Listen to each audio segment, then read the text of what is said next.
soul friends, welcome to your reading. I'm Kara Lee. This is my channel, Clarity with Kara Lee, where I bring you clarity through life's toughest challenges. Today we're looking at your habits that are keeping you stuck and separate and apart from the person you're meant to be, the life you're meant to live. These habits could be completely unconscious, driven by your subconscious beliefs, but they could also be something that you're aware of, but this is confirming that yes, in fact, your spirit, your spirit guides, your higher self are calling you to bring awareness to this issue because there is something bigger and better out there for you, but you're blocking it from coming into your life because of these habits or even limiting beliefs that you have developed from, experiences over time throughout your life. I apologize for some of the noise outside today. It might be a bit noisy. I hope you guys can hear me. You should be able to, but just in case you can't or you hear some noises out there, we're approaching summer in the Northern Hemisphere, and that means it's construction season. Okay, so we have 3 piles here for you to choose from. Pile number 1, 2, and 3. Pile number 1, we're using Carolyn Meiss's archetype deck to choose the piles today. We have pile number 1 with Judge. I won't read the light and shadow attributes until you're reading, but pile number 1 we have Judge. And with the rose quartz, ooh, it's kind of in the shape of a heart too. We have pile number 2, we have the Destroyer. And we have the blue tiger's eye.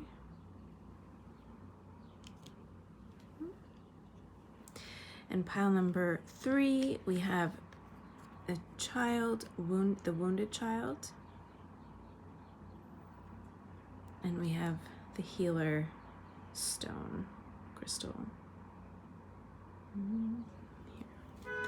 Okay, so take a moment, take a deep breath,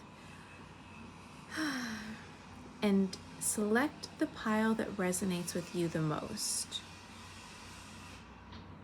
If more than one pile is resonating with you or calling you to watch it, you might have other habits that your higher self is calling you to pay attention to. So you are more than welcome to watch more than one video. But if not, one is okay.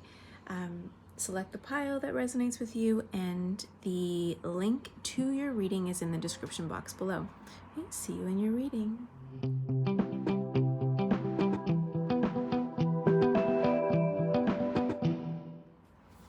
Hey, pile number 1, this is your reading. What habits do you need to be aware of and break in order to align with your true self, in order to align with the life that your soul came here to live? We're bringing some awareness to these habits, these unconscious habits or beliefs, and just to bringing awareness to it, and then highlighting perhaps the steps, the healing steps, shifts in perspective that you need to take, or that your spirit team and higher self are asking you to take in order to shift those limiting beliefs or those habits in order to align with your true self, in order to live the life that you came here to live. Okay, so you chose your rose quartz up there. You chose Judge, light attributes, balancing justice and compassion, managing the fair distribution of power. Shadow attributes, offering only destructive criticism, misusing business, legal, or criminal authority. Every side of an archetype has a light and a dark side to it, the yin and the yang. When we are out of balance, you can go too far in either direction.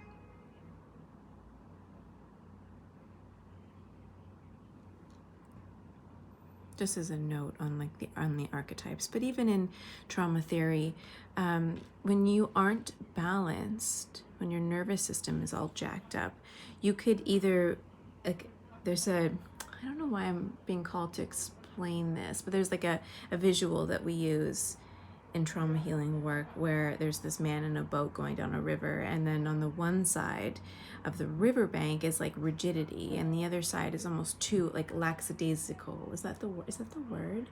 Like where you're almost where apathy sort of sets in, and you don't care and you don't do anything, and you're maybe considered lazy, but it's more apathetic. Where you feel a poor self-concept, where you feel like you don't have the ability to impact your life or create change. And then the other side, you're just too rigid, too in control. And that's sort of what this judge character is making me think of, is like that, the shadow side of that, like needing to have complete dominance and control as a way to manage your environment, because then that can arise from a fear of failure. It can be a fear of being seen as I'm hearing limited, but a fear of being perceived as not good enough, a fear of not being good enough, a fear of things going wrong and needing to really tighten the reins and have complete control over your life, because you're afraid of unpredictability. And you know, life is unpredictable. The only constant in life is chaos, and I say that all the time. But when you've grown up in a world that was chaotic and unpredictable, and you had attachment relationships with your caregivers in early life that was unpredictable, you can grow up really wanting to have a sense of security, feeling really unsafe and unstable in any environment that you perceive as being unstable. And so that, you know, drives you to want more stability and to take control of a situation in order to create a sense of stability, even if there is no stability. I hope that makes sense. Let's read that again. So the shadow attributes of this are offering only destructive criticism, misusing business, legal, or criminal authority. That can be any, like business authority within your relationships as well, really being very judgmental and critical of other people. Destructive criticism where you're criticizing other people to the point of really putting them down to make yourself feel better, and you might not be aware that you're doing that, and that can arise from even like experiencing that growing up, where your parents or caregivers or society or environment that you grew up in was extremely critical of you, and only perfection was acceptable, and so now you have kind of grown up to maybe not so much people pleasing, but it's more developing this sense of superiority to make yourself feel better, or to even look better than other people, because that's the only way that you were connected with and attuned to, and that's the only way that you got approval. It's kind of like your way of approval seeking from whoever, the higher power, authority, your boss, whoever you perceive to be in power, the judicial system, whatever it is. There's a lot of back talking and talking behind people's backs, gossip as well, that is associated with that card. Okay, let's look at the tarot cards. I pre-selected your tarot cards for you, so we could just get right into it. And then I'll pull some other clarifier cards and another oracle deck I believe we will use.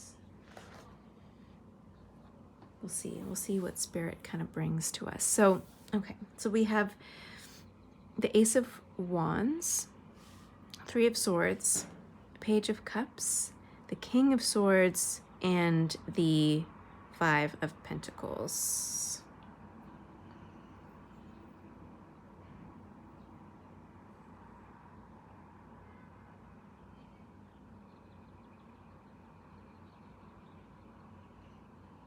Let me just give me a second here.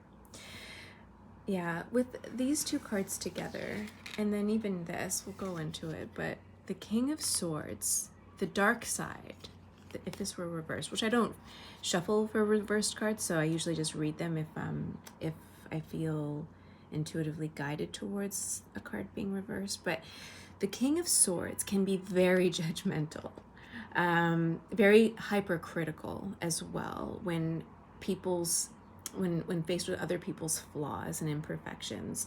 But it's because when you are hypercritical of other people, you're very hypercritical of yourself. You demand perfection, not just from your environment, but from people around you. And that's not because, you were born that way. I feel like all of us were born with like this love and compassion and understanding of humanity and other souls in our lives. But when we experience a world of, when we experience a world that let us down, or when we grew up with parents or society where there was this perception of perfection was the only way to succeed, and that's the only time that you ever were given validation for who you were, when you were perfect or when you were a high achiever. This card can mean like high achieving as well.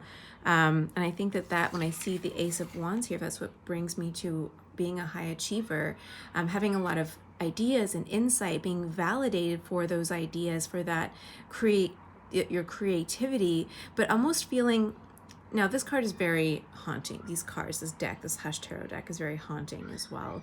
But it's like this, it's like in what's coming to me is just being trapped by your need for perfection, being trapped by the perception that you want to put out into the world of being perfect, of being above the fray. I'm hearing Spirit say, like, above everybody else. And with the Three of Swords here, I mean, this is very, maybe you were betrayed in the past. You feel betrayed.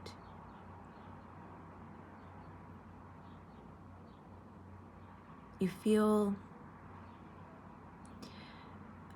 I'm seeing, okay, this could be a specific message for some of you, but I'm seeing a child that felt extremely ashamed of not living up to their true potential, of a parent being very demeaning and demanding of you, and you were never quite good enough. And this often comes across from a father wound, not necessarily a mother wound, but if you have like this relationship with your father where, it could be a mother as well, but doing enough, being good enough, working yourself tirelessly to how do I phrase this? Like to reach the bar that was set so high. I just feel like you felt like you were a constant disappointment in your life. But the flip side of what has happened, because you felt that way as a child, and maybe now what I'm seeing is someone now who rationalizes that away as, oh, my dad just wanted what was best for me. My family demanded perfection, and now you've sort of adjusted to that, acclimatized to that way of living, and so now you're very proud. This Ace of Wands here is also somebody who's very proud to be this way, because I'm hearing flaws are a weakness, or imperfections are a sign of weakness. And I'm seeing you looking around the world, but mostly because this is how you perceive yourself, that flaws are a weakness. And you don't like to show weakness. And so you demand perfection of yourself and of other people. I feel like if you're a business leader, you might have a quick turnover, right? You might be faced with a quick turnover in your business and kind of wondering why, what's wrong with people, what's wrong with Generation Z or whatever generation we're in now, Generation X, what's wrong with the millennials. But it's something that you're not looking, this is harsh, but you're not looking at yourself. You're not looking at how uncomfortable you make people feel in your presence because you set the bar too high, I'm seeing. And again, I'm sorry if this sounds really, and this could be with you might be doing this with your kids as well. And if you have teenagers, maybe they're rebelling against you and you're just not sure, you're not understanding why. Even younger kids can feel the pressure to be perfect and feel the pressure or their inability to live up to that that idea of your idea of perfection, and so they're constantly in a state of like feeling like they're letting you down, and then they feel guilty and ashamed for who they are, and then children will react and act out in different ways. Every child is different, every person is different, and how their attachment traumas, relationships with their parents affect them. But I see for some of you, it could be employees, could be children, it could even be relationships as well. Other people in your life feeling as though they're not good enough, they'll never live up to your expectations, and so they might walk away. Or some people, you might find that you attract a lot of people pleasers, a lot of yes people in your life. You might find that you even draw relationships to you of very insecure people pleaser women or men, or other, and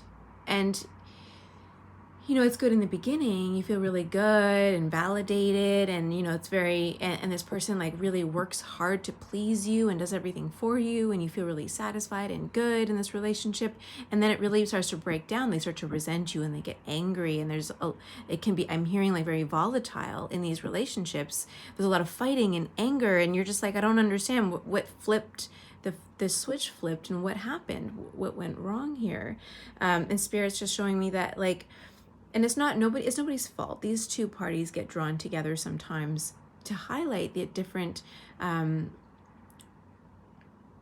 attachment traumas or attachment deficits within themselves. And so you're like an avoidant attachment person. If you want to look up insecure attachment theory or attachment theory in general, you might be more of like an avoidant attachment person. You attract a lot of anxious attachment people who are very needy and codependent and need validation.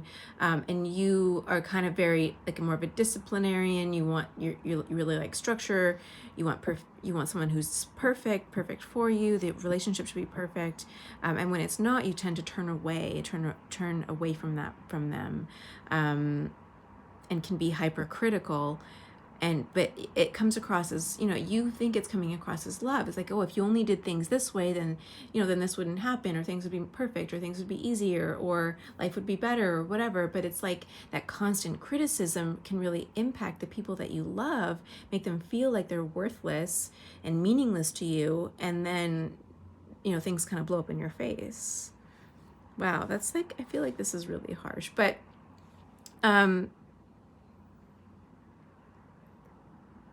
yeah, with the Page of Cups here, it's kind of what we were talking about. It's just like, I'm just being drawn to the bird and the vocals here, like the bird. And I mean, this is about immature. The Page of Cups can be about new opportunities for connection and love, and romance, and creativity, even intuition. That's what the cups are typically about.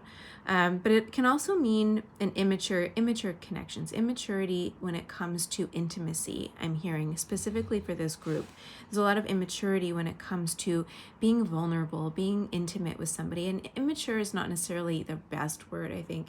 It's just when you have this sense of superiority that comes from a sense of that is an affect of having a avoidant attachment style, or struggling with perfectionism, and being hypercritical and judgmental of yourself and other people. You can have very shallow, limited, and immature relationships. There's no depth to them, and there's a fear of intimacy that's coming across in this reading, especially with the Five of Pentacles here, which is like this sense of abandonment, a sense of feeling all alone and lost in the world without the necessary resources to feel fulfilled, to feel loved, to feel whole. And you might have all the money in the world. Like, you might be somebody who has all the money in the world, you're very well off or stable enough, but there's still something missing.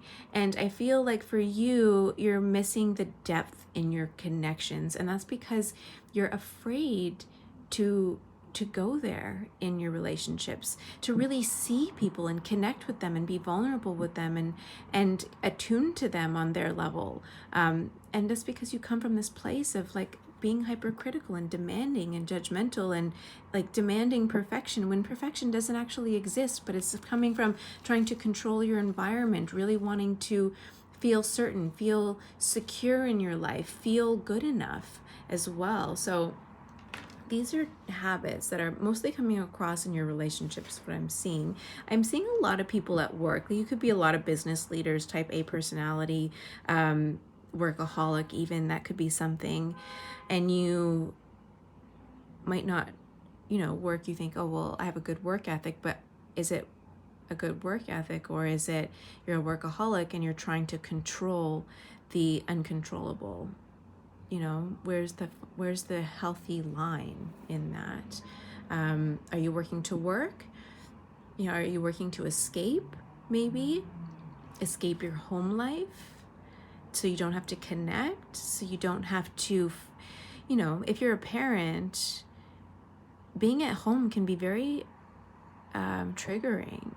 Being a parent and raising kids and facing, kids are messy creatures. They're so messy and they're not perfect. And you have to, and there's a lot of responsibility that comes with being a parent and honing and shaping their little minds. And it can also bring up a lot of feelings, that are unprocessed, a lot of dark feelings from childhood, and if you shut those feelings down, you could easily perpetuate the same traumas, the same disconnect that you felt as a child with your own children, and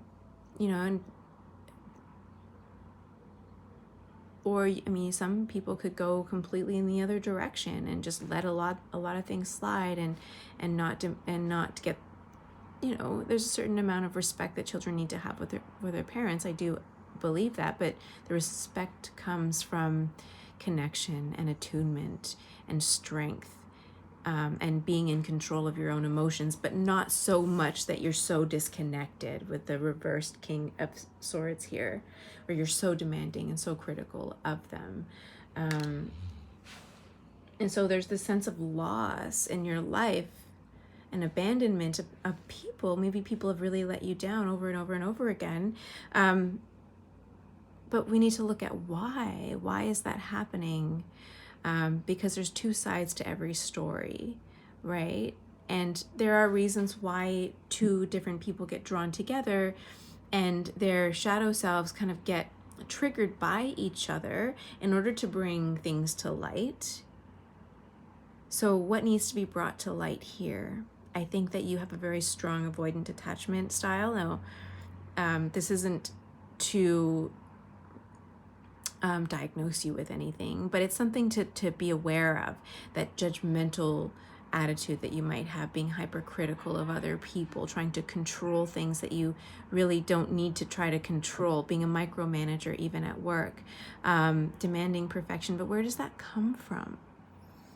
And is that really helping you get to where you want to be in life?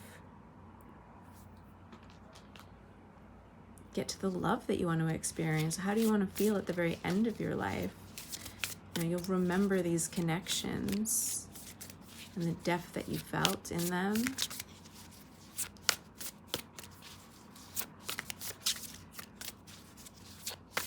Okay, let's just get some clarifying cards. Spirit, pile number 1, habits that they need to break. What habits do they need to break? How can they do that? What needs to be brought to light, and any steps that they can take in order to heal and transform their lives and their relationships. Oops. Okay, let's see. Oh. We have the Wheel of Fortune. Shifting perspectives, even when it's right under the Ace of Wands. Shifting, oops. No, not those, this one though. I have the Queen of Cups. Here, let me move these up.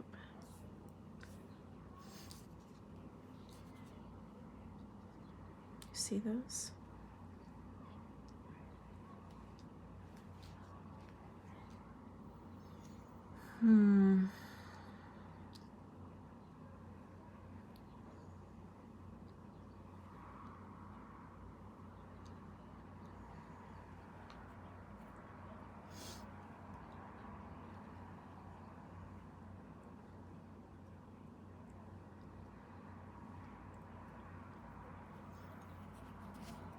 You could even find that you go into the rescuer mode of other people, especially romantic partners. You find that you go into like the rescuer mode, but then really resent the weakness of the people that you attract. Like you want to help them and heal them and rescue them, but then you really resent that they need it. That's coming across as well. The Queen of Cups under the Three of Swords. Yeah, that's kind of what making me think about that.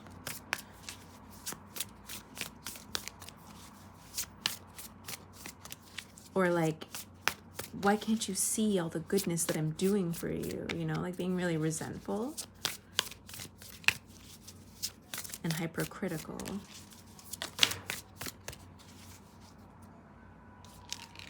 Oh, those two came up together. So we have the Ace of Cups and the Star. Ace of Cups under the Page of Cups. Yeah, it was like communication, heartfelt communication with the bird singing its song, the Page of Cups, like just communicating and connecting through your heart center. Spirit saying, open up your heart to love, open up your heart to connection, speak from your heart. Don't be afraid to be vulnerable. Practice. You might, you know, a lot of the times when we weren't loved or connected with, attuned to for who we were, appreciated for who we were as a child, didn't feel loved or worthy of attention from our parents, it can be extremely difficult to then open up and be vulnerable as adults, to connect and wear our heart on our sleeves and open up to possible disappointments in relationships, to really get to know people below the surface. It can be very scary and triggering. Yeah, here we go. Knight of Cups under here. I'm seeing like you just gotta wear your heart on your sleeve. I feel like you really are looking for, it's so cliche, but you're really looking for love and understanding. Like you really want someone to break through your hard shell. But they can't do it for you. You have to let your guard down. You have to help break the walls down. People aren't mind readers. I mean, unless they're psychics, you know what I mean? They're not everyone's going to be able to read you or understand you. So you kind of have to take the first step.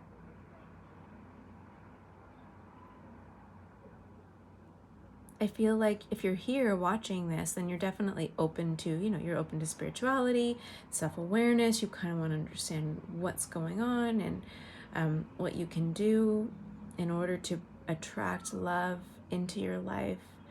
And with the Knight of Cups here, underneath the Five of Pentacles, it's all about, for you, opening up to possibilities. With the Star even right here, opening up to possibilities, being vulnerable, being open, being a little bit even impulsive a little bit. You don't have to be completely, you know, lacking in control, but be a little bit impulsive. Spontaneous is the word I'm actually looking for.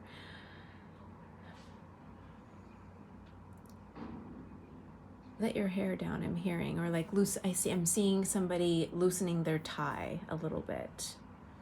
You know, don't take yourself or life so seriously. You don't have to be perfect, and that's a muscle you have to work. It's not going to come easily. Laugh at yourself a little bit more.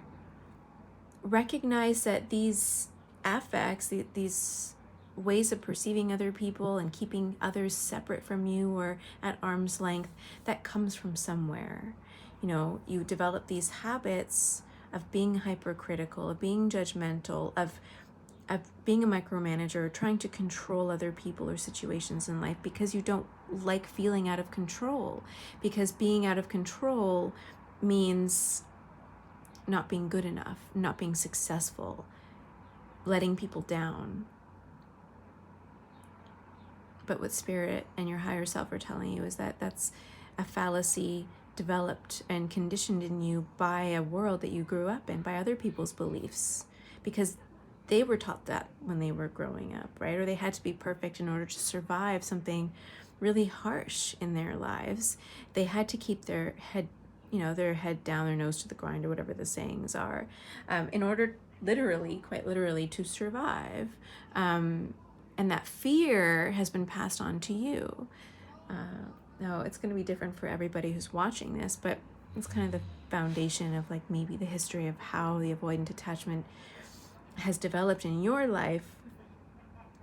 But it is safe now, Spirit's saying. It's safe to let your guard down. All right, let's see.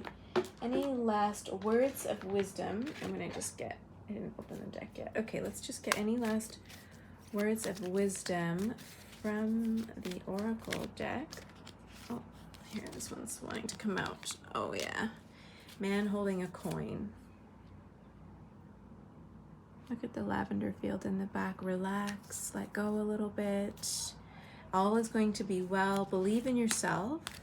Believe in your ability to be secure. That everything will be okay. Everything always works out for me.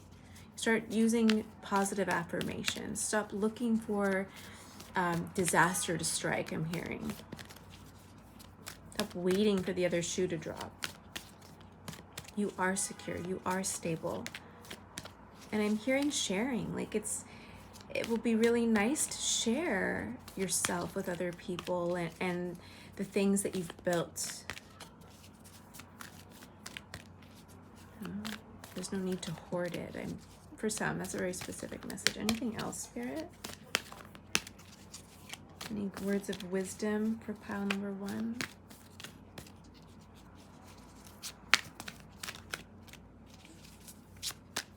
No, not with this deck. Okay, that's it. That's all I have for you, pile number 1. Thank you for being here and watching. If you like this video and it resonated for you, click the thumbs up, comment below, tell me your story, and if you're not already subscribed to my channel, please do that so that you don't miss any videos that I upload. And yeah, I'm excited to read for you next time. Have a great week, and we'll talk soon. Bye.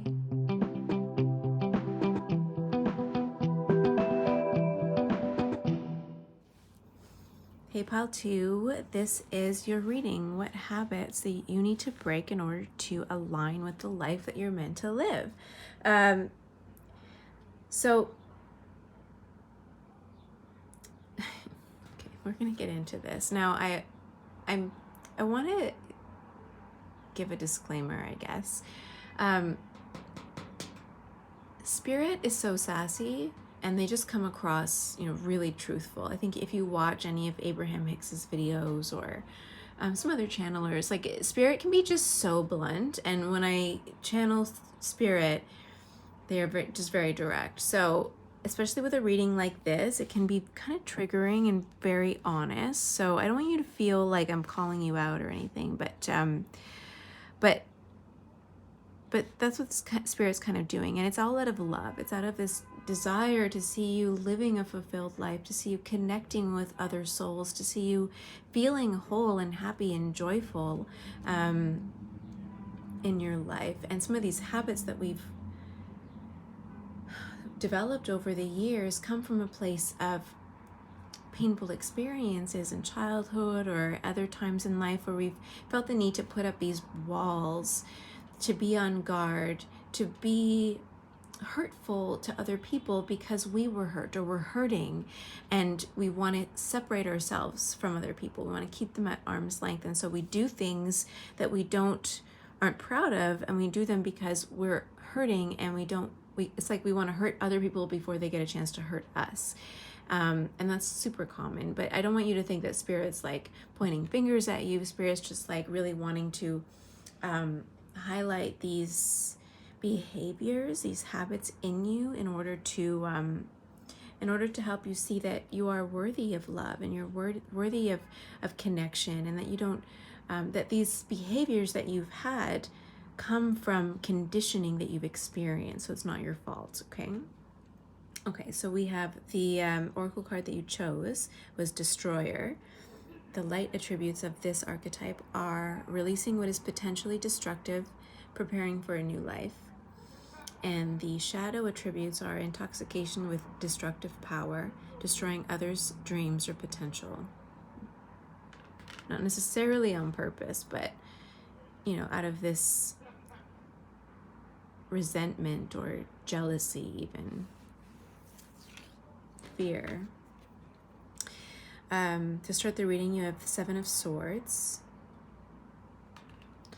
We have the Ace of Cups.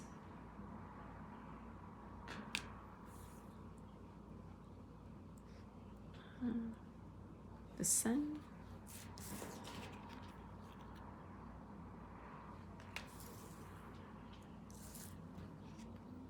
Black Newman, which is one of the extra, there's 2 extra cards in this deck, but Black Newman, which is kind of like the shadow self.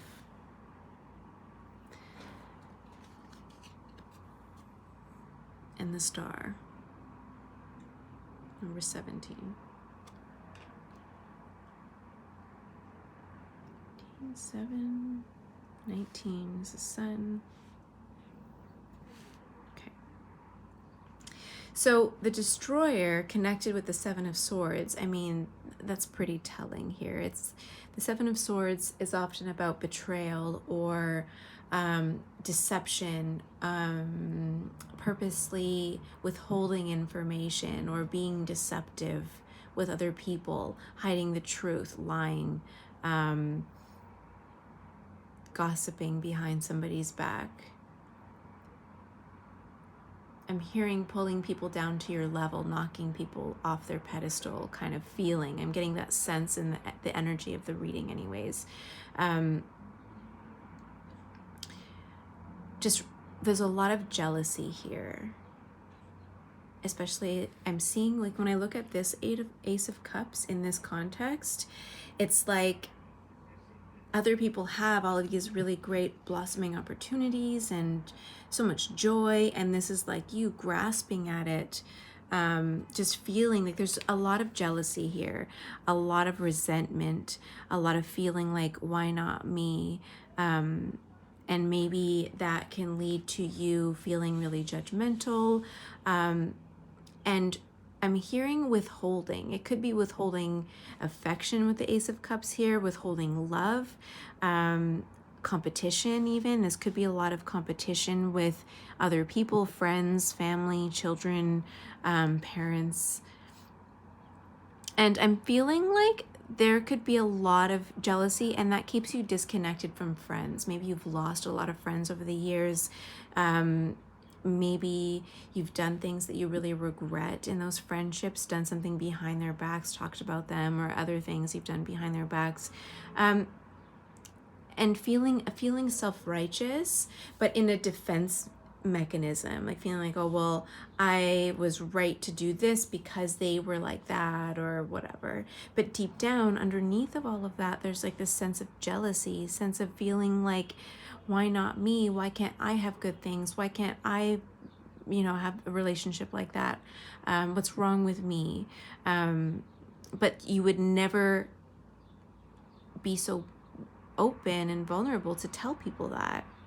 You keep that kind of locked away and hidden from your mind. That can also be the Seven of Swords as well. Like, this is all hidden from you, or you don't really understand the motivations behind it. Like, you just have all of this anger and rage at other people, really wanting to kind of like pull them down to your level, or knock, like I said earlier in this, like knock people off of their pedestal. And you just have this like sense of self-righteousness that stems from a feeling of lack, feeling unworthiness, feeling as if you're not good enough, feeling like yeah, just a lot of jealousy around like other people having good things and you not having it, and feeling like you'll never get to where you want to be, feeling like you'll never have what you want to have, and just feeling like, well, that's just life. Life is harsh. Life, life is full of betrayal. They have to learn their lesson somehow, kind of words or thoughts that are going through your mind. And these might be thoughts that you'll never tell anybody that you think, but it's something that does come up a lot. Like every time you see a friend or someone that, used to hang out with, every time that you perceive that they have more than you or better than you get really angry about it and resentful, and then talk bad about them and kind of put them down. But it's just from a fear of feeling like you aren't good enough, and feeling a sense of lack in your own life, and holes in your soul, holes in your heart, and this sort of disconnect from the vision. I'm seeing like a child who had this like a vision of their lives, like with the sun here. So you had these big dreams, this vision, this glorious dream of what you wanted to be, who you wanted to be in your life, and that didn't come true. And you followed this path, like this. Look at this, the sun kind of looking back on their life, the sun card, like looking back on their lives, thinking like, what went wrong? What did I do wrong? How come I didn't become the person that I wanted to be? Where did I go wrong? I'm hearing. There could have been, with the Ace of Cups, this could be a reversed card. That's for some of you, like there could have been a really great loss that happened, or a big betrayal that happened in your life. It really destroyed you as a child or as a teenager, and then it really hardened you to the outside world, and you're kind of like, well, it happened to me, so you better get used to it. Like that's just how life is. And now you walk around with this big chip on your shoulder because something bad happened to you. So you're like, well, bad things should happen to everybody because they happened to me. You have a very stiff upper lip, I'm hearing. Very cold with the Black Newman here. This can be like, this is the epitome of toxic behaviors and bad habits that keep you stuck, keep you disconnected from who you're meant to be, from your soulful self, from other people, from love, from joy, from fulfillment. It's like facing the harsh realities of life, and like just accepting that a harsh reality is life, and that's it. Because of the experiences that you had, because of how your life was destroyed. You just now believe that life is painful and that's it, and have come to accept that. You have the star at the end of your reading, though, which is like, I think deep down, since it's at the end, like you're tired. I feel like you're very tired of living this way. You feel, I'm seeing somebody who's just like in a lot of emotional pain. Like just feeling like you've given up on hope almost, but there was hope there at some point. And I think that hope can be rekindled inside of you, if you maybe meet the right people, or, you can shift this thought, this belief inside of you that like life is hopeless, that this situation is hopeless, and that life is harsh and unkind, and the world is cruel. But it's like somebody seeing the sparkle in a child's eyes for the first time, and like realizing that, oh my God, there's so much wonder, there's so many opportunities, there's so much magic in life if we learn to shift our perspectives and tap back into hope. After going through some really harsh things in your life, after being betrayed, after experiencing loss, there is still hope. This could be,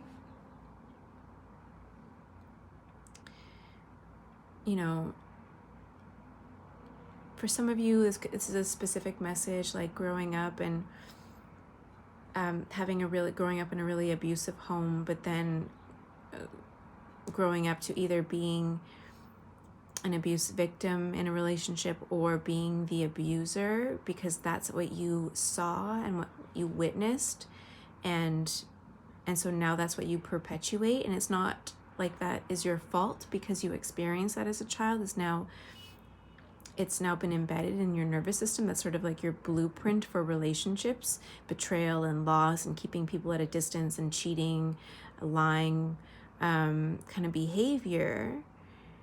But it's this not believing and not trusting that love is out there for you, and that love can be kind, and that love can be supportive. Not knowing it, not having a blueprint or an internal map for it, so that you don't know how to express it. You don't know how to ask for it. You don't know how to give it, depending on which side of that situation you're on. It could be, being a part of I'm giving you examples here, but it could be having an affair with a married person and feeling justified in it because, you're kind of out for your own well-being, so to speak, or their marriage is ending anyways, so, I'm helping them out in some way, like feeling really justified in those types of behaviors, secretive behaviors. But internally, in your inner world, your higher self, your inner being is like this, it doesn't feel good. And so I feel like there's a lot of justifications for the behavior that you've conducted, I guess, over the years. And I'm from a trauma-informed perspective, there is a bit of justification sort of in like who you were and how you conducted yourself in relationships and even at work or whatever. There's a lot of reasons as to why. But I think that all of us, when we do these types of things to other people, we really hurt ourselves ultimately. And that sits heavy in our hearts, whether we admit to that or not. But there's hope with the star here. There's hope for you. Just because you've been a certain way in the past doesn't mean you have to keep being that way. There's always a choice to make amends, to heal, to love yourself. Until you love yourself and respect yourself and come to a realization of like, what it means to love other people, to have compassion for humanity and for other people, to have compassion for yourself, you'll always be blocked from this hope. So I think that there's also a lot of self-compassion that needs to happen in this situation in your life, self-forgiveness as well. And you can forgive yourself. It doesn't matter. Honestly, it doesn't matter what you've done. It came from a place of not understanding, a place of believing, and like this internal map, this blueprint that was imprinted inside of your nervous system, inside of your brain from a very young age, that this is the way relationships are. So, you just perpetuate the same behaviors as you saw when you were a child, or whatever the situation is. Everybody's situation is going to be different. And feeling self-righteous in the behaviors that you've perpetuated because, I was hurt, so I'm going to hurt other people. And again, this might not be conscious. It could be very, in your subconscious, and you're acting out and then kind of feeling remorseful, feeling guilty, and then maybe you're good for a little bit and then you act out again. And then you feel guilty, and then you take a step back and just kind of sit in that remorse, sit in that guilt, sit in that shame. But then you can't help yourself but to act out in these really negative, destructive ways. And that hurts a lot of people. But I want you to know that like that comes from somewhere. I mean, nobody's born and saying, I'm gonna go into my life and like betray a bunch of people and hurt everybody and lie to these people. Like nobody does that. we lie in order to control our environment so that we don't let people down. We, rationalize it, saying, "Oh, I didn't want to hurt you." But really, you don't want to hurt yourself. You don't want to lose people that you care about because of these other destructive patterns, habits, behaviors that you've been conducting, you've been doing, because there's this dichotomy. There's like this one side of you that's very selfish and just like perpetuating the pain that you feel inside of you. And this other side of you, this very innocent, loving side that doesn't like that. And it's like, oh my God, I want someone to see me for who I am. I want to be loved. I want to feel love. I want to feel connection. I want to feel good. But then you mistake these other behaviors for feeling good because they give you a brief window of satisfaction. Right? And there's a biological, physiological, chemical reason behind all of that, neurochemical, reactions that are going on in your body, that, we could talk about, but that's not what this channel is about. But I want you to understand that it comes from somewhere. It's not like you're just born a bad person. There's this blueprint, this mapping that happens inside of you that gives you this misconception that this is what life is. This is who you are. This is what you need to do in order to survive, whatever the reason is. But there is hope. There is always hope. You can always choose to be different. And it takes work to reprogram yourself, to choose different each time you're faced with a choice, to choose a different path, a different way, a different word. There's always a choice. But it takes practice, like a muscle, training it to choose the other path besides the one that you've been choosing. To say something different in that situation, to think something different, to behave differently, to believe something different about yourself. That takes time. It takes practice to break the habit of being your old self, the self that you've been conditioned to be. Okay, let's pull some clarifier cards. Whoa, that was quick. Yeah, so we have the 8 of Swords, just feeling trapped. Feeling trapped in this cycle of betrayal. It could be that you're being betrayed even. I think for a lot of you, it's you have been betraying other people and you feel a lot of guilt and shame around that. We have the 4 of Cups. It's like getting things that you want and never feeling good, never feeling full, never feeling satisfied with what you have, always looking for the next best thing, always looking for fulfillment. I'm surprised the Devil card hasn't come up yet, if it's coming, but like it might. Oh, well, okay, here we go. These 2 came up in the last one as well. Queen of Cups, Ace of Cups. Like constantly feeling disappointed in what you have. But that's not because, that comes from within. Feeling unsatisfied no matter what comes into your life. You could have $1 million, $10 million, the hottest partner ever, and you'd still feel unhappy. And that's because there's this hole inside of you, this void that you're trying to fill.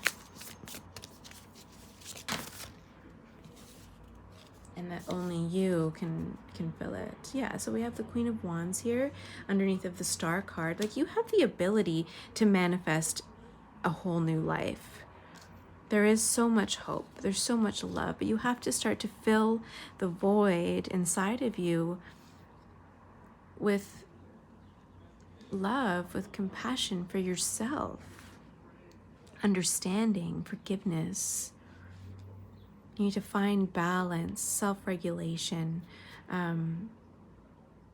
self-love, self-acceptance. I think I already said those, but that's the only way to get to this point in your life, to be able to create the reality, the life, the joy, the fun, the love that you are worthy of.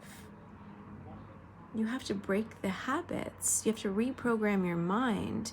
But that really comes from love, connection with yourself, with your higher power, with other people, you know, reprogramming your mind through a new community even.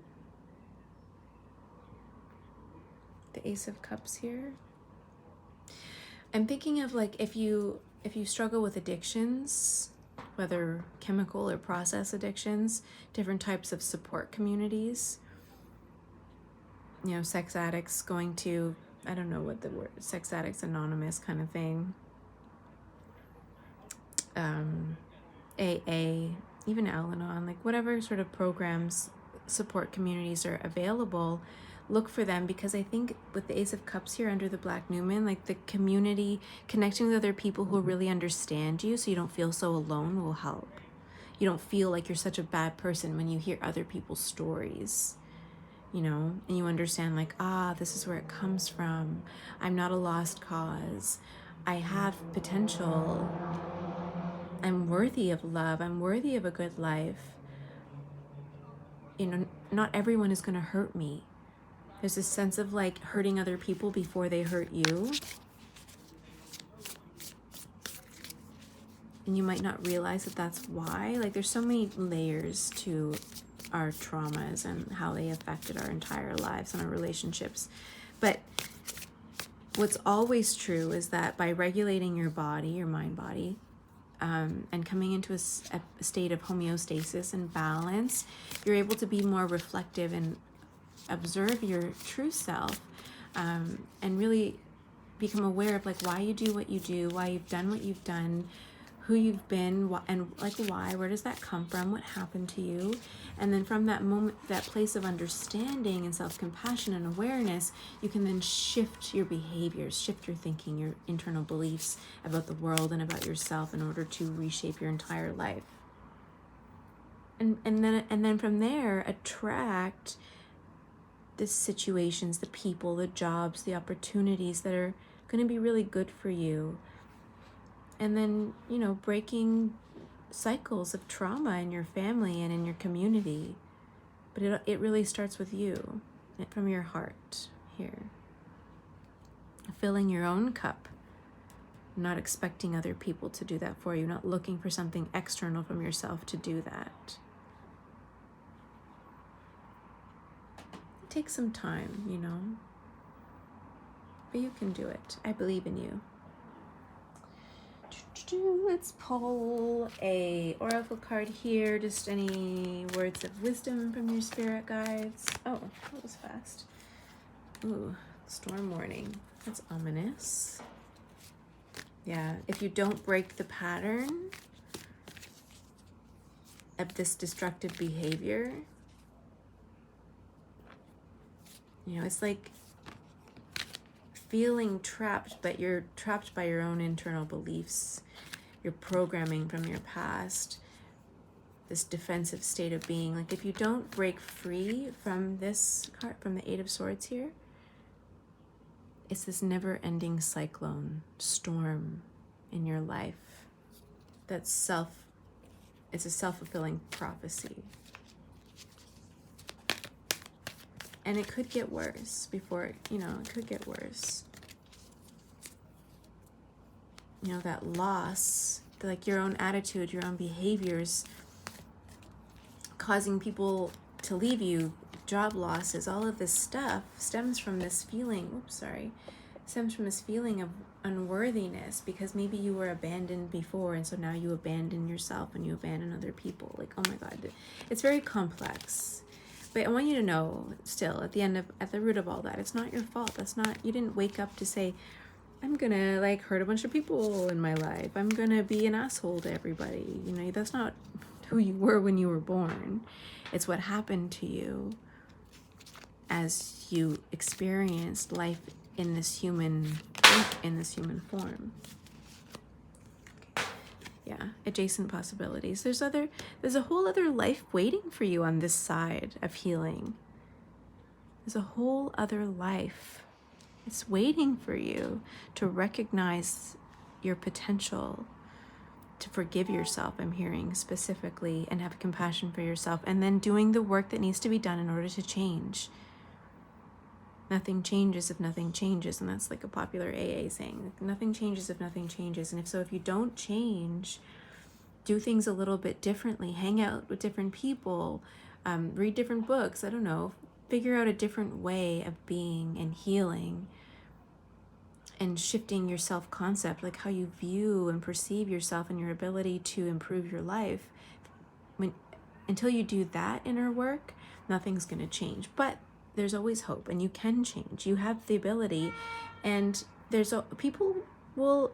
I think we're coming into a time when people are more understanding and appreciative of like the things that we go through in life and how they shape us. You're worthy of a whole new life.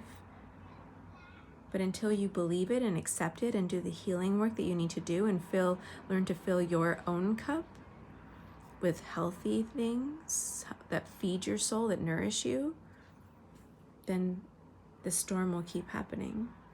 So I'm sending you so much love, pile number 2. Thank you for being here. If this resonated for you, give it a thumbs up and comment below. Tell me your story. I'd love to hear it. I do work with trauma survivors and work through the healing process of healing, restoring your mind body, reshaping your mind, aligning with your true self, and then attracting the life that you want to live. That's something that I do. I've built a coaching program around it, so if you're interested, you can always connect with me. But otherwise, comment, tell me your story and how this resonated with you, and then subscribe to my channel if you haven't subscribed yet, so that you don't miss any readings that I upload. But you know what? I want to send you a big hug, send you so much love, and just tell you, you know what? You're worthy of a brand new and better life. You really are. And there's so much forgiveness in the world for you once you learn to have forgiveness and love and compassion for yourself. Okay? Have a great day, and I'll see you next time.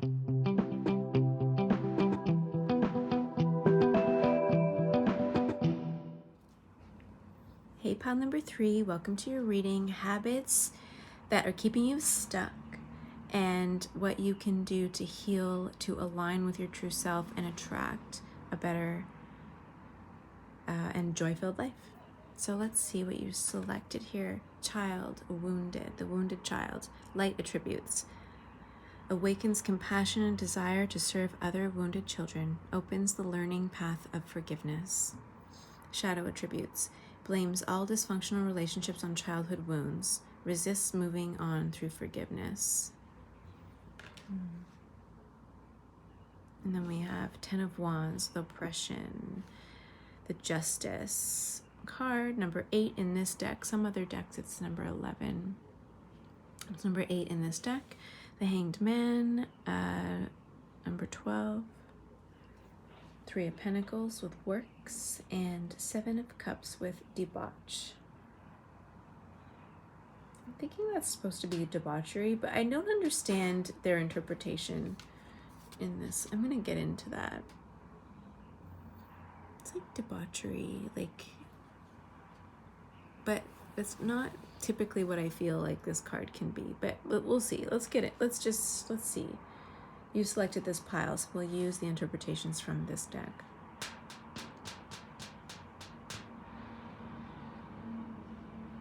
I'm getting this sense that you were very, I'm hearing the word naive in my head, but what I'm getting is this strong sense of energy and light and vibrancy. Like you just are a very vibrant, outgoing person. But I think that is a mask for the wounds that you have within you.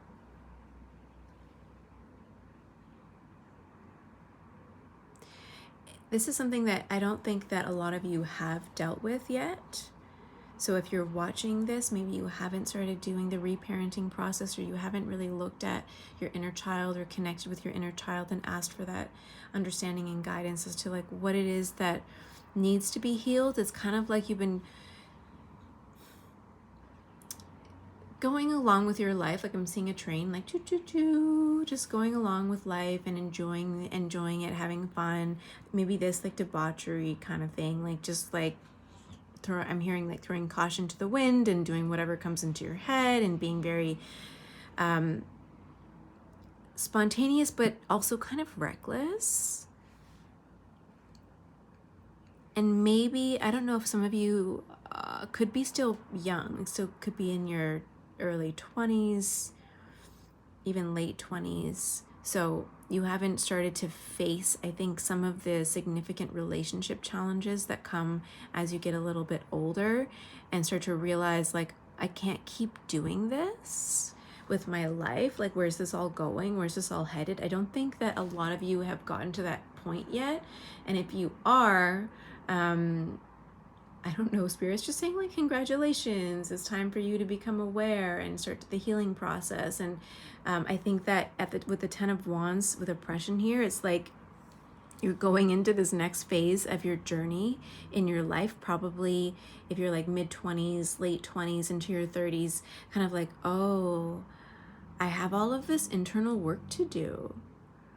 And I'm tired of living this life of debauchery. I'm tired of having, like, it's like the 7 of Cups can a lot of times be like the Aladdin. Some people have call it the Aladdin card. It could be about, you know, manifestations and having a lot of options available to you. But this, if it's maybe in its reversed position, having a hard time choosing what's right for you. But in this specific card, you have the moon here, the moon energy, which can be like hidden intentions or hidden desires. But definitely it could be something hidden, your subconscious mind perhaps. And you see all these cups in this picture just sinking, and like the 2 embracing here and just sort of like having a lot of fun. I'm thinking of people like skinny dipping and partying and, you know, that kind of a life, without a care in the world, I'm hearing. But as you enter into your 30s, some people in their 40s, but, you know, I'm seeing more like late 20s, mid-20s, late 20s, early 30s, that time of your life, it's like, oh, adulting is hard feeling, right? Oh, wishing, this is kind of like, this is cyclical. It's like wishing for the easier times, wishing for time, you know, when life was easier, when you didn't have to feel so much, and when you weren't faced with the challenges that you've been starting to have in your relationships. The 10 of Wands can also be completion, coming to the end of a really long journey. Maybe I think I did this backwards. Yeah, I'm gonna do this. I think I laid these down backwards because I'm reading them that way, so I'm gonna switch them. Yeah, that makes more sense. So this is like, that very rarely happens. So we have, this is kind of like, this is where you've been recently, or you're kind of exiting out of this phase, like towards the end of this, or you're coming into, this will maybe start happening in the next, I'm hearing 6 months, but it really depends on who you are. But it's like,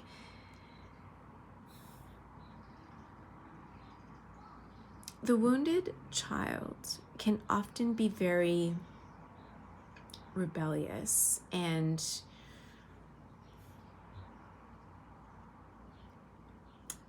I think we should all kind of live in a fantastical world, but it's kind of like this world of illusions, chasing after things that you think are going to make you feel good, and things that made you feel good in the past, like drinking and partying and just, you know, sex for fun, sex with friends with benefits, all that kind of stuff. And that's fun when you're young. But as you get older, it gets kind of exhausting. As you get older, you realize, oh, like 3 of Pentacles here, oh, I really want to find my purpose. I really want to align with something bigger than myself. Look at, with these different paths, different spiritual, you know, modalities, ways of understanding the world. And we do a lot of in this picture, you can see this person sort of like trial and erroring different belief systems, like what works for me, playing around with it, what am I attracted to, what do I align with, maybe going down the rabbit hole of Buddhism and the different branches of Buddhism, and then looking at the law of attraction and like what resonates with me there. And I don't really love the law of attraction, but I love the law of assumption, so let me work with that too. And just really trying to figure yourself out. What works? What works best for me? And that's sort of this next phase of your life where you start to take life a little bit more seriously. And with the Hanged Man here followed by Justice, it's like, okay,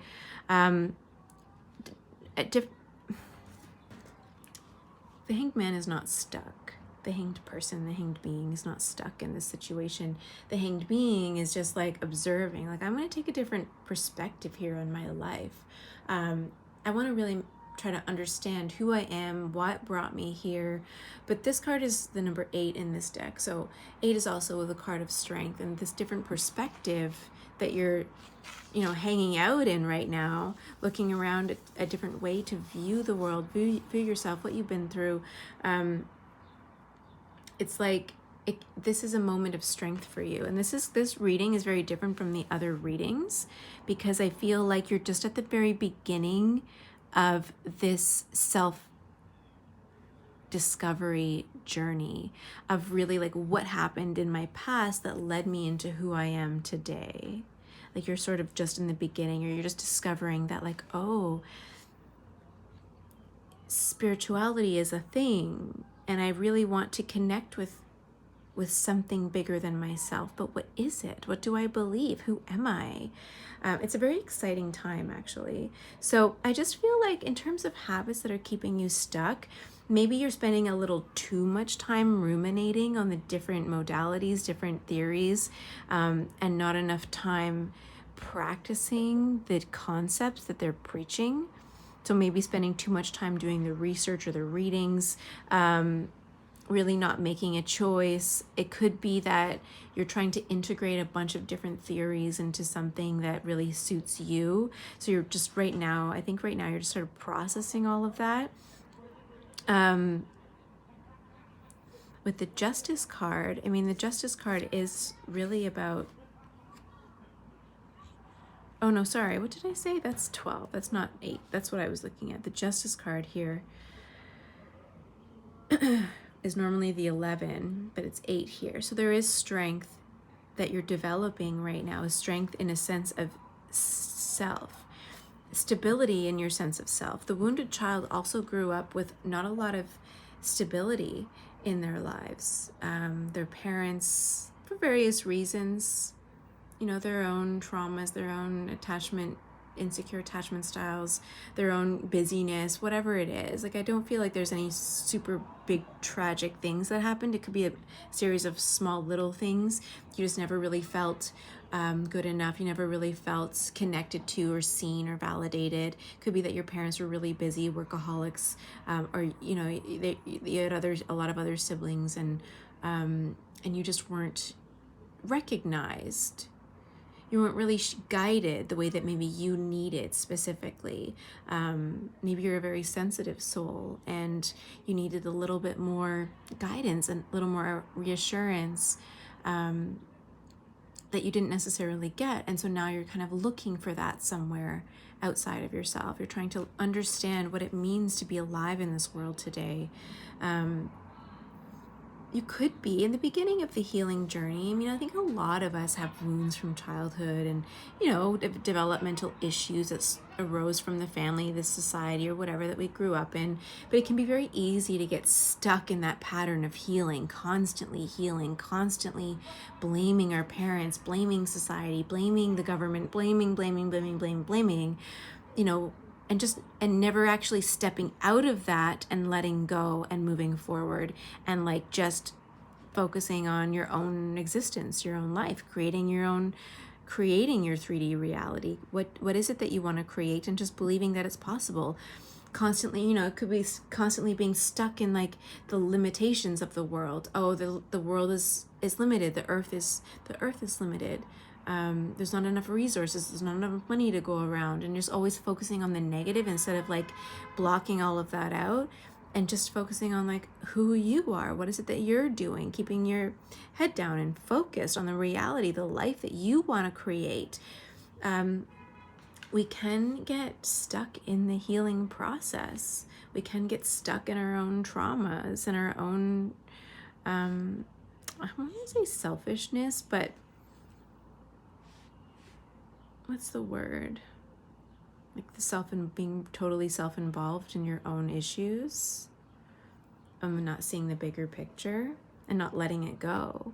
Like there's one thing to do the healing work, but there's another thing to like, okay, there's a time to move forward, and now is a time to move forward. Like you've been hanging out here in this sort of like these different you could be even taking a bunch of different courses or different workshops, just trying to figure it all out, play around with it. Earlier in your life, it's all about having fun, and now you're like, okay, like it's time to do the work and like figuring it out. But I see for a lot of you, you're stuck in this like indecision almost. Like, yeah, you've spent a lot of time collecting experiences and collecting knowledge of various proportions, like various things. But there's a time to like pick something and stick to it and play it out. I think what I'm seeing with the justice here. And I think for this reading, justice is kind of about, I guess it's about balance between seeking knowledge, getting perspective, and then taking action. But at some point or another, you just got to do the work. You just got to move forward.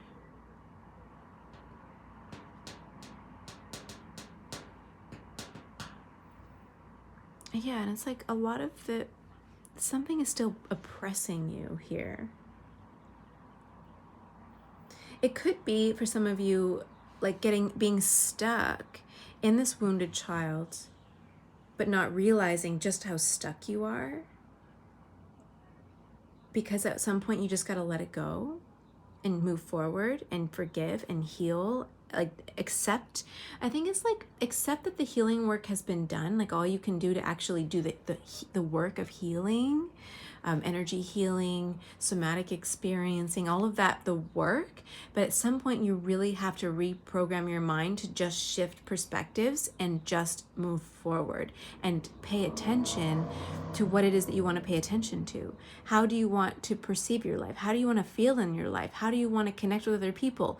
What do you want to attract? Like now I think it's the time for you to start playing around with the law of attraction, play around with the law of assumption, whatever it is, and start doing the work to attract the life that you want to attract and live the life that you want to live, instead of being stuck in the healing of the childhood trauma. It can be really easy and self-satisfying to constantly connect with our wounds.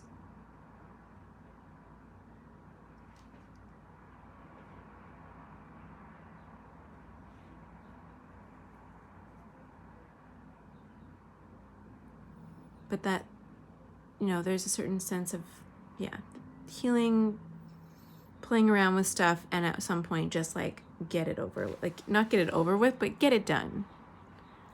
Not to be insensitive, but just get it done. And move forward. Be a little bit more decisive, taking action. There's a time for considering, but then there's a time to just go with it. Just do it.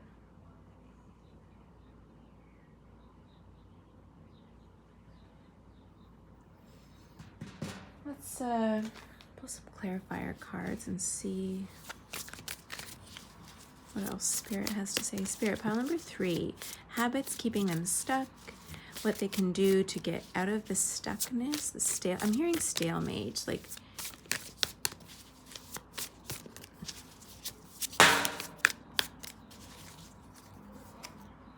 yeah, here we go. Okay, so we have 9 of Pentacles, the Moon. It's like the wish fulfillment card, and subconscious, intuition.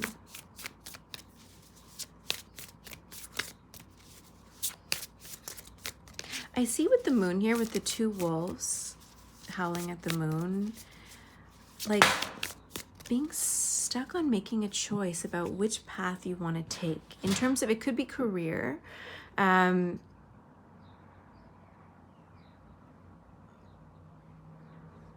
just feeling really pulled apart by the different modalities and trying to figure out like how to integrate all of them. And so it's almost like instead of doing, like following through with your purpose, your career, and really like making a decision, you're distracting yourself with healing these wounds. Like, oh, I have to keep focusing on healing the wounds. I'm not ready yet. But you're being pulled apart and you just don't want to make this decision. So it's almost like you're getting distracted and thinking, oh, I'm just not healed enough. I'm seeing, oh my God, the Hanged Man confirmed, the Hangman right underneath of it.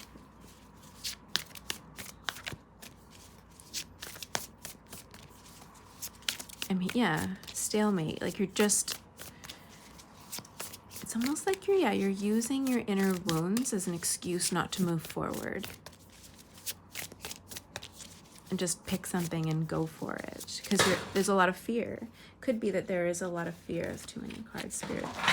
It could be that there's a lot of fear around making that decision, taking responsibility. And that can be another aspect of having a wounded inner child, is like not feeling as though you're good enough or capable of making these choices on your own, or doing the work and being successful in any one field.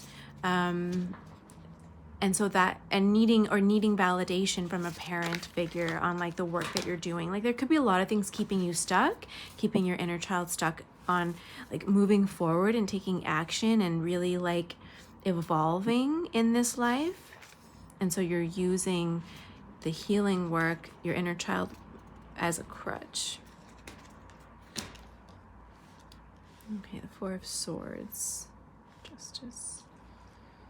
Yeah, you know what? I just see this like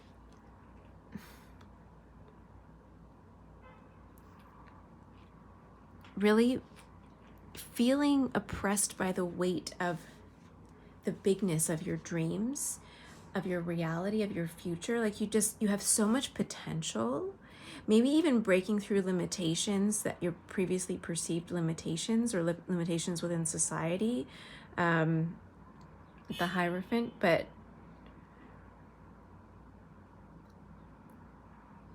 even breaking through limitations within society. Like maybe your dream, this thing that you want so badly, is so big, like you just have, it's so hard to even comprehend. Like you feel it. I think you feel it really deeply, but in order to process it and formulate like a plan of action, it feels so oppressive. Like this thing that you want to do, this breakthrough that you want to have, feels so overwhelming. And it stems from this inner child, this wounded inner child that doesn't believe that it's capable. And so I think that with the Justice and the Four of Swords here, it's kind of like, okay, know when to, with the balance here, know when to rest, but know when to take action too. Know when enough is enough. And when you're ready. Like you don't do anything before you're ready. There is the Hanged Man here, taking a break, taking it easy, gathering these perspectives, waiting for the right time. But also there's a time to rest, and then there's a time to take action. There's a time to be aware of like, okay, I've gathered all of the information that I need in order to make a decision, in order to do the things that I want to do, in order to take the leap of faith I'm hearing as well. But I see a lot of you have this inner child that's like, oh, see at the bottom of the deck, we have the Fool card. Just that you, at some point you have to take a leap of faith and just go for it. And then you, by taking that leap of faith, by going for it and uncoupling from that feeling of oppression, from the past, from your childhood wounds, from whatever has happened in the past, uncoupling from that and just taking imperfect action for the hell of it. Just putting it all out there. And believing in yourself and not necessarily needing the validation from maybe even society, like not needing that validation.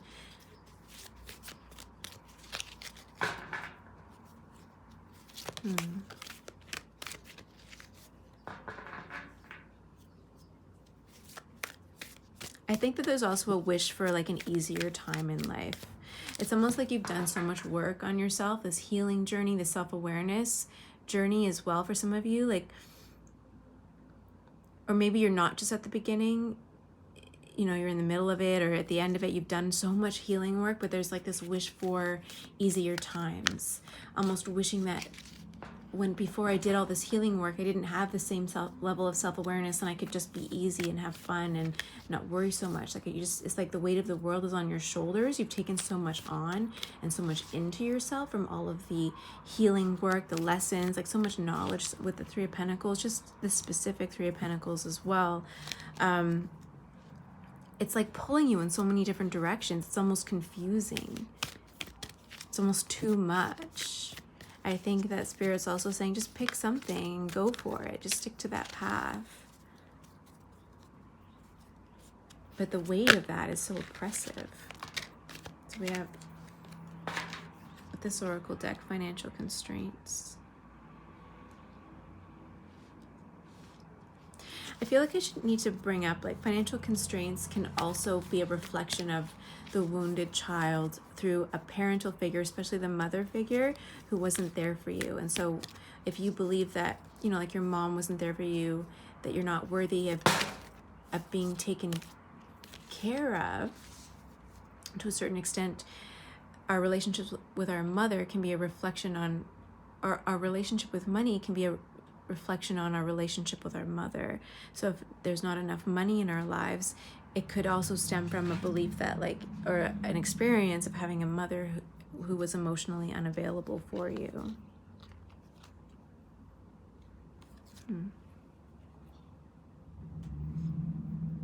Or maybe you're afraid of financial constraints if you make a decision and go after it. So you're kind of like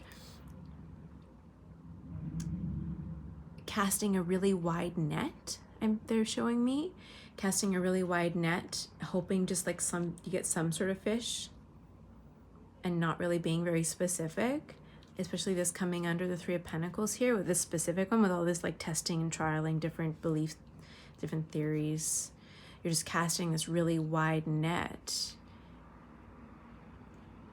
out of fear of being really specific and putting yourself out there, your thoughts and beliefs, and like very, you know, because you're sort of afraid of what, this could be very subconscious, like just afraid of what people are going to think. So you're just going to put it all out there. Just a bunch of general content. If you're a business owner, it's just like a bunch of general stuff that doesn't really resonate or connect with any one specific type of person. But it's out of fear of having these financial constraints if you don't cast a really wide net. But by doing that and not getting specific and not really following your one true path that's really calling you, really being decisive, trusting your intuition, that's actually bringing about the same thing that you're fearing, the financial constraints. That could be something for some of you. And then here, I don't know, we have number 33, door to romance, 30, 333, expansion. Oh, 3, 1, 3, 3, 3, 3, 4 threes in a row. And then 11 with cornucopia, garden, and the gate. Yeah, like, set yourself free. I think you keep yourself so restricted, stuck in like this ease of this garden that you've created, this healing garden that you've created for yourself. But what it is just like another fence, another barrier, still keeping yourself locked away from your true potential at this journey. And Spirit is calling you to take the leap. This expansion is happening in your life, or is about to happen, or is waiting for you to be open to it. If you just start trusting and leaping, trusting that you're enough, trusting that Spirit will catch you, trusting that you've done all of the work that you need to do, and now the next step is to just go with it. Yeah, and then at the end, 11, cornucopia, like all your dreams and wishes will come true. I think you just have to trust a little bit more. Let go.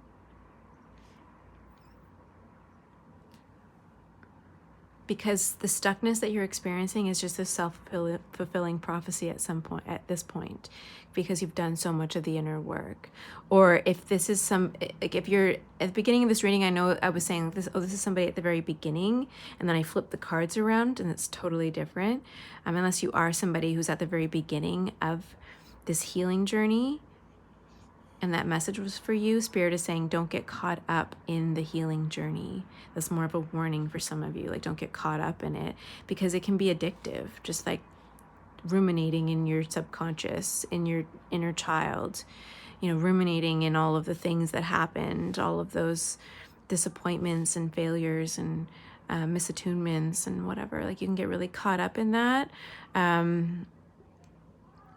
And there's a point where, yeah, you can do the healing, but there's also a point where you just got to step forward and leave your healing garden that you've created for yourself, this like really safe space, and like take a risk with your heart, with your business, with connections, with romance. Like, you just have to sort of like take that leap of faith, step out into the world, and practice all the things that you've been learning about. That's what I have for you, pile number 3. Thank you for being here and watching. If you like this video, if it resonated, then hit the thumbs up or comments and tell me your story below. If you're not already subscribed to my channel, please do so that you don't miss anything that I upload. I'm so grateful for you. Thank you for being here, and I look forward to reading for you next time. Have a wonderful, beautiful day.